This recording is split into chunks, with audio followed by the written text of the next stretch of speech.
Imagine pendurar um simples quadro na parede da sua casa. E, dias depois, tudo ao seu redor virar cinzas, menos ele. Um retrato de uma criança com os olhos marejados, expressão vazia e lágrimas que parecem atravessar o tempo. Mas o que torna essa pintura tão assustadora não é apenas o rosto melancólico do menino. É o que acontece com quem ousa mantê-la por perto. Esse quadro sobreviveu a dezenas de incêndios misteriosos. Casas inteiras foram consumidas pelo fogo, móveis viraram pó, memórias desapareceram em segundos. E lá estava ele, intacto, como se nada tivesse acontecido. Coincidência? Maldição? Ou algo que vai além da nossa compreensão? Durante anos, moradores, bombeiros e especialistas tentaram explicar o fenômeno. Nenhum conseguiu. Mas o padrão é claro. Onde esse quadro está, o fogo segue. Hoje você vai conhecer a verdadeira história por trás do quadro da criança chorando. Uma história real, documentada, com provas e relatos assustadores que desafiam qualquer lógica. Prepare-se para mergulhar num mistério que até hoje permanece sem resposta.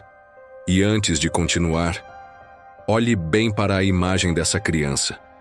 Se você sentir um calafrio, talvez já seja tarde demais.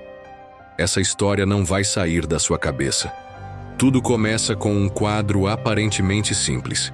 Uma criança, de rosto redondo, cabelos escuros e olhos cheios de lágrimas. O título da obra é The Crying Boy, ou em português, O Menino Chorando.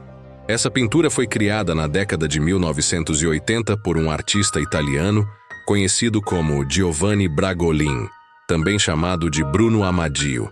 Ele teria pintado dezenas de variações do mesmo tema, crianças tristes, sempre com expressões de dor ou abandono. O que parecia ser apenas uma obra melancólica acabou se tornando um dos quadros mais reproduzidos na Europa naquele período.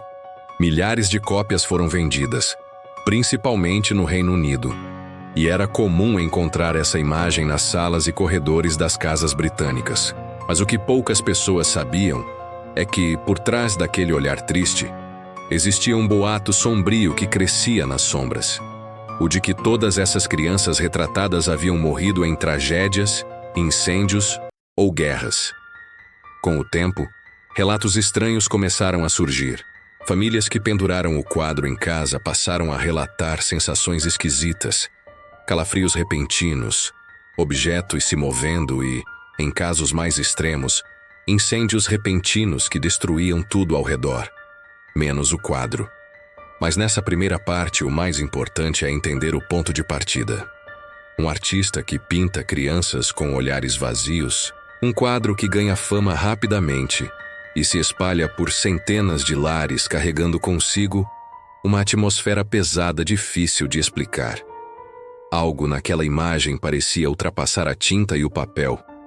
Era como se a tristeza ali retratada estivesse viva, latente, pronta para despertar quando menos se esperava. E assim começava o enigma. À medida que o quadro se espalhava pelas casas britânicas, surgiam relatos cada vez mais inquietantes.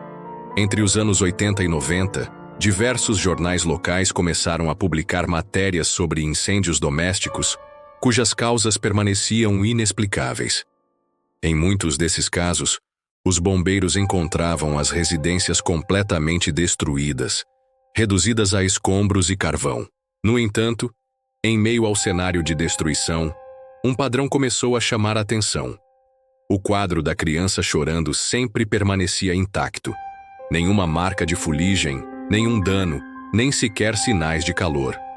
Em uma das reportagens mais conhecidas, publicada pelo tabloide britânico The Sun, uma família afirmava que, após um curto-circuito destruir todo o andar térreo da casa, o quadro ainda estava pendurado na parede, ileso como se tivesse sido colocado ali após o incêndio.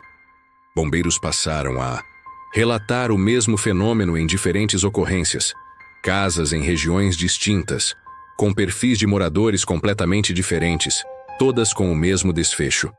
O mais estranho é que o quadro parecia sempre escapar do fogo como se fosse protegido por uma força invisível. As coincidências eram tantas que começaram a gerar uma histeria coletiva. Algumas famílias começaram a tirar o quadro das paredes por medo. Outras, mais supersticiosas, queimaram as cópias por conta própria. E mesmo nesses casos, surgiram histórias de queimar o quadro só piorava a situação. A lenda estava criada. E o mais perturbador era que ninguém conseguia explicar por que apenas esse objeto específico sobrevivia. Não era feito de material resistente ao fogo, tampouco era emoldurado com vidro especial. Era apenas uma impressão comum, mas que parecia escapar às leis da física. A partir desse ponto, o medo se espalhou, e a curiosidade sobre a origem da maldição só aumentava. Com a multiplicação dos incidentes e a falta de explicações plausíveis, começaram a surgir histórias ainda mais sombrias envolvendo a origem da pintura. Uma das versões mais conhecidas afirmava que a criança retratada no quadro não era um modelo qualquer, mas sim um menino órfão que teria sobrevivido a um incêndio em um orfanato na Itália. Após o acidente, dizem que o garoto passou a ser evitado por todos, pois onde quer que ele fosse, ocorria algum tipo de tragédia relacionada ao fogo. O boato era que o menino carregava consigo uma maldição, como se fosse seguido por uma presença invisível, capaz de provocar incêndios sem motivo aparente.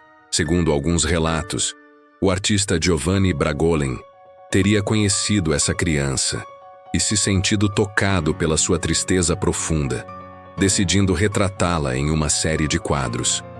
O problema é que, ao capturar a imagem do menino, ele também teria capturado parte da sua energia sombria, selando-a na obra para sempre.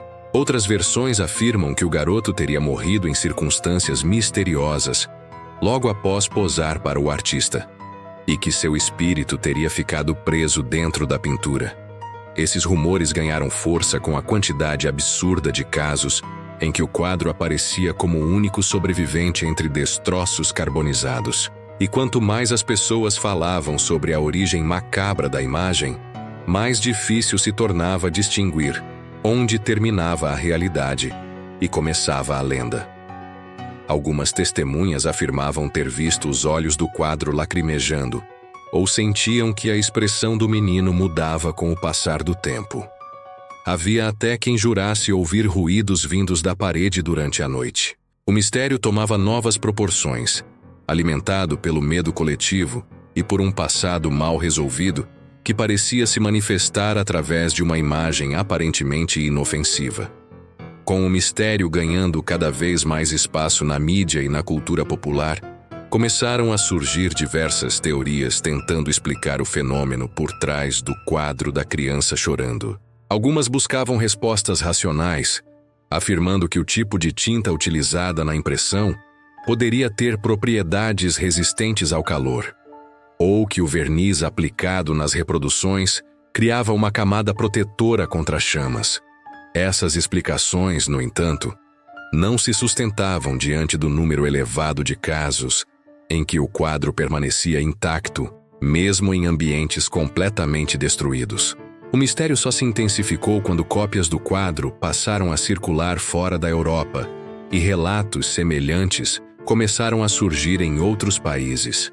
Uma teoria ganhou força nas comunidades esotéricas, a de que a imagem carregava uma carga espiritual negativa, como se funcionasse como um portal para uma energia densa, ligada ao sofrimento da criança retratada. Alguns ocultistas afirmavam que a pintura havia se tornado um objeto amaldiçoado, por ter sido feita com uma intenção emocional tão forte que acabou prendendo uma entidade no plano físico.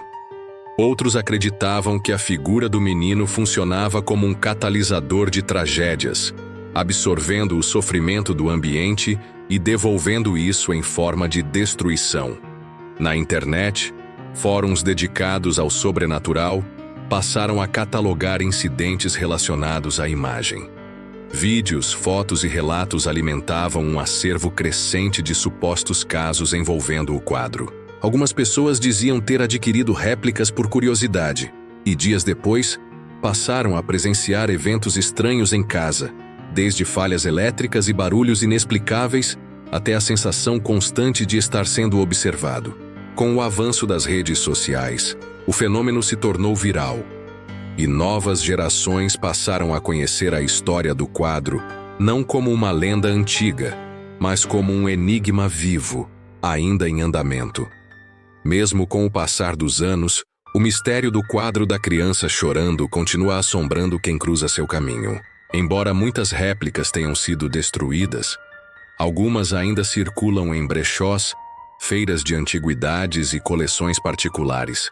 O medo permanece presente, mesmo entre os mais céticos. Curiosamente, há registros de que alguns incêndios também aconteceram com réplicas vendidas online, o que levanta um novo questionamento. Será que a maldição está ligada apenas à imagem original ou à representação do sofrimento em si? É como se algo invisível se alimentasse da atenção e da energia coletiva em torno dessa pintura, mantendo o ciclo de tragédias vivo sempre que alguém tenta desafiar a lógica. A figura do menino, com seus olhos tristes e expressão desolada, parece carregar um peso maior do que simples tinta sobre papel. Até hoje, estudiosos do oculto, investigadores paranormais e até bombeiros seguem divididos entre a coincidência e o inexplicável. E a pergunta que ecoa no final de tudo é: se você encontrasse esse quadro perdido em algum lugar, teria coragem de levá-lo para casa? Ou será que só de olhar para ele, algo já desperta dentro do ambiente? A resposta talvez você só descubra tarde demais. Se essa história te prendeu até aqui, curta o vídeo, se inscreva no canal e ative as notificações. Isso me ajuda a continuar trazendo histórias tão misteriosas quanto essa. Até o próximo enigma.